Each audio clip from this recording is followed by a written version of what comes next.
Namaste, namaskaram, vanakkam, namo namaha, jai Ganesha.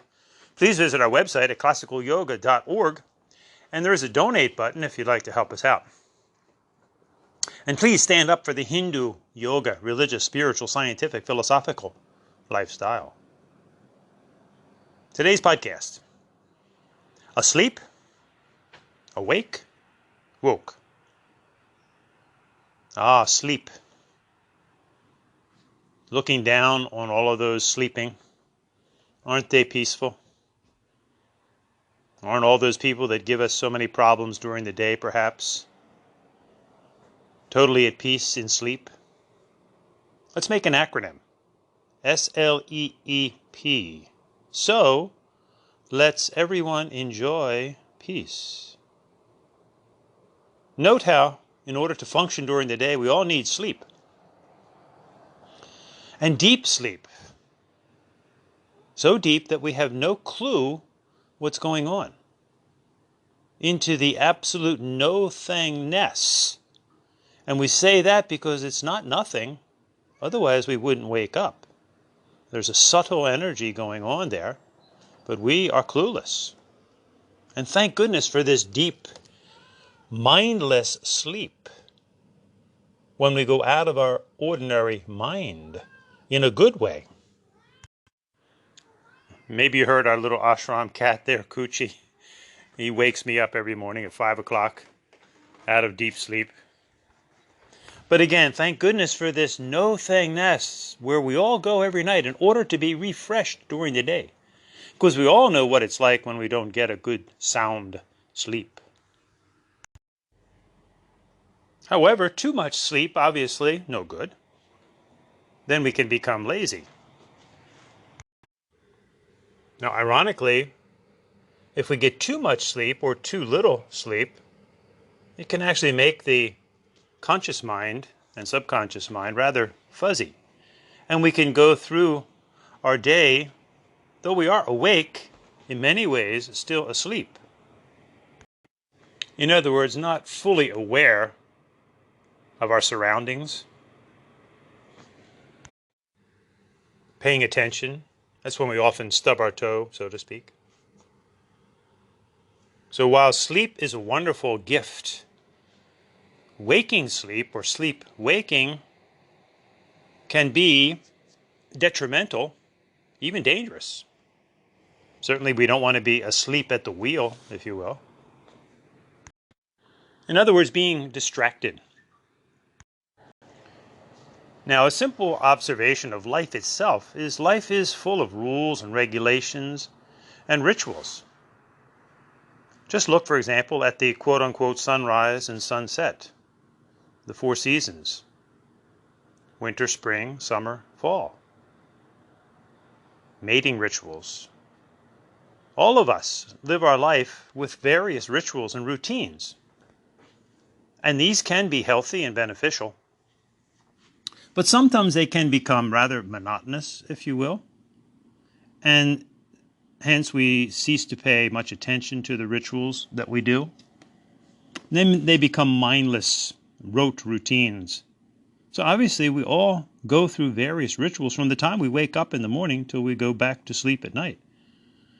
So the point is, obviously, we want to have meaningful rules and regulations and rituals in order to live a coherent, meaningful life. So while in the waking state, we're all putting into our conscious mind and down into our subconscious mind through osmosis and through conscious efforts. That's why we all go to school. We become full of beliefs and understandings in life, sometimes confusions. But it's imperative that we always examine all of this that's being put into our minds and that we are putting into our minds consciously. Remember, it happens both ways, through osmosis, through just our surroundings, and then through what we consciously decide to adopt, if you will. This is where we start to develop our belief system. And remember, we all have beliefs. As we've spoken of before, be very cautious of anyone who says they have no beliefs, like the modern Sadhguru, if you will. We all have beliefs. We all have faith. But it's important to nuance these two words. Belief starts as assumption. This is actually the scientific principle: hypothesis, assumptions, beliefs. But we don't want to just stay in the assumption mode. We want to carry on our experiments of our beliefs until we arrive at a conclusion, and then always be open to new discoveries. This is a healthy understanding of belief as assumption, carrying it through to a testimony or a conviction. This is actually the logic of logic: perception, inference, comparison, testimony. In the Hindu Yoga Dharma, we call this prataksha, anumana, upamana, sabda. So too with faith. Faith begins as hope, and come on, we all have hope. The moment we wake up in the morning, we hope we're going to feel healthy. We hope we're going to make it through the day. When you meet a person initially, you have certain hopes about them. Faith. As Hindus, we call this asha. But we don't want to just stay in that mode, especially when it comes to religion. We want to carry our faith through to pretty much a solid guarantee, and that only comes through time and testing and experience. Again, when you first meet a person, you don't know that much about them. You have certain hopes or faiths about them. But when you've lived with them for decades, you pretty much have a guarantee of how they're going to be, how they are going to act and react in various situations. So this is very important with belief and faith. They start out as assumptions and hopes, but through time and testing and experience, the belief becomes a conviction and the faith becomes more or less a guarantee. But of course, we all know through time, our beliefs do change, individually and collectively. There are mass beliefs. Just look back at the various injustices throughout history. There obviously was a time when slavery was common among all races, if you will. There was a time when all females were considered much less than males. And of course, many of these prejudices still go on because there are quote-unquote young souls being born every day. People are being indoctrinated with certain beliefs. And when one comes to a point in their life when they become awake, if you will, to various injustices, various wrong beliefs, then we, in a sense, say we are now woke. In other words, having awakened to past injustices, false beliefs, from simple misunderstandings to blatant absurdities. When it comes to the religious realm, for example, many are waking up to the delusions created by the monotheistic mindsets, that there is a one God and a one book and a one way. When many encounter this illogic and the hypocrisy that proceeds from it, many often go into the other direction and, in a sense, throw the baby out with the bathwater and make equally absurd claims that, for example, we are all one, which is bad math, no divisions, no labels. That's the opposite extreme of the pure, if you will, fundamentalist.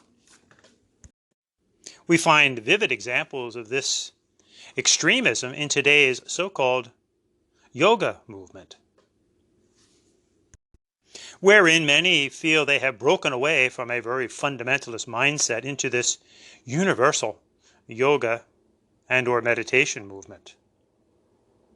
The same thing could be said of the present-day mindfulness movement, when actually mindfulness and real yoga is all taken, if you will, from the Buddhist and the Hindu religions respectively. And of course, Buddhism comes right out of the Hindu Dharma. So while many proudly think they are awakened from fundamentalism, they are asleep in a universalism. This is now when woke becomes a bad joke. And clearly there are enough jokes about the woke movement. Now, while it's admirable to wake up to past injustices, when the woke movement becomes just anything or anything goes, then it becomes a bad joke. And paradoxically, the joke is really on those perpetuating an illogical so-called woke movement. So let's be awake. From the Hindu Yoga Dharma, awake, arise, look and see, thou art that tattvam asi. Recognizing that all of us, humanity, and animals as well, have an inner essence of pure love and light and energy, with a body, mind, and emotions to be respected for their specifics. So in general, we can look to an inner state that binds us together as humanity, and then recognize the outer logical differences, not the illogical differences. Remember, there are only two genders, two biological sexes, male or female. Since this is a popular movement today of the so-called non-binary movement, it's clearly a misunderstanding of inner personality and outer biology. And in the Hindu Yoga Dharma, we have solved this long ago, where we recognize that outwardly, yes, we are either a man or a woman, a boy or a girl. But inwardly, since we all have a mind, we have male and female characteristics, all of us, and some positive and some negative. And some males express more feminine characteristics than others, and vice versa. Many females express more male characteristics than others. But this is simply the inner personality, and not to be construed with changing one's biological sex, which actually cannot be done, obviously. To get a better understanding of the inner workings of our left and right brain hemispheres, if you will, you can listen to our podcast on conducting your own orchestra, and also the importance of words and their meanings, Sabdayana, and an interesting podcast, GOD to DOG, talking about the many delusions that we all suffer from, perhaps at one point in our life or another. And also developing our IQ and our EQ.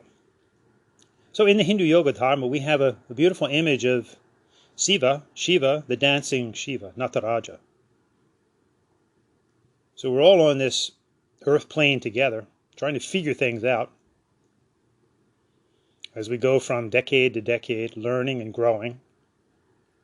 So what a beautiful image to bring home to us the fact that if we want to feel in tune with life, if we want to feel in harmony, we better learn to dance with life. It takes effort, it takes practice, and we're all in it together, dancing through this existence, taking ourselves seriously, but obviously not too seriously. It's great once in a while to just get a grand overview of the world, the galaxy, the universes. It puts everything into relative perspective. From that point of view, our little life is about as significant as a grain of sand on the beach. However, we're here, so we need to take it seriously, but not too seriously. And this dance of life is the very dance of creation, the dance of the atomic structure of life, of molecules, of cells, of DNA, of quarks and strings. And it's not without a coincidence that at CERN, where they had the great collider doing experiments on smashing atoms, they have a beautiful image of the dancing Shiva right out front, Nataraj. So why not learn to dance through life together, recognizing our generalities and also respecting our specifics, never confusing the two. So let's uncover our inner compass, our inner GPS, and be grateful, be thankful for who we are. Exercise our willpower, our persistence, our warrior spirit, and then try to help our fellow human beings. What a great way to find an inner stability Gratitude, persistence, sacrifice, or sacred doing, GPS, which can simply be manifested by every day, at the beginning of the day and at the end of the day. Simply say thank you, I can do this, who can I help? And Hindus would specifically say Dhanyavad, Virya, the warrior spirit, Yajnam, the sacrifice, the sacred doing. Peace, peace, peace. As Hindus say, Shanti, Shanti, Shanti. But always remember that peace is not merely the absence of conflict, but the presence of justice and rationality. Let's be awake to our inner humanity, even our inner divinity. And let's not be asleep in confusion, distortions. And let's not be woke to illogical mental ramblings that seek to actually bolster our superficialities, our hard ego nature, our craving for outer attention and recognition, which can have devastating consequences, putting us in a stupor of ignorance, ignoring the inner and outer realities. Good luck to all of us.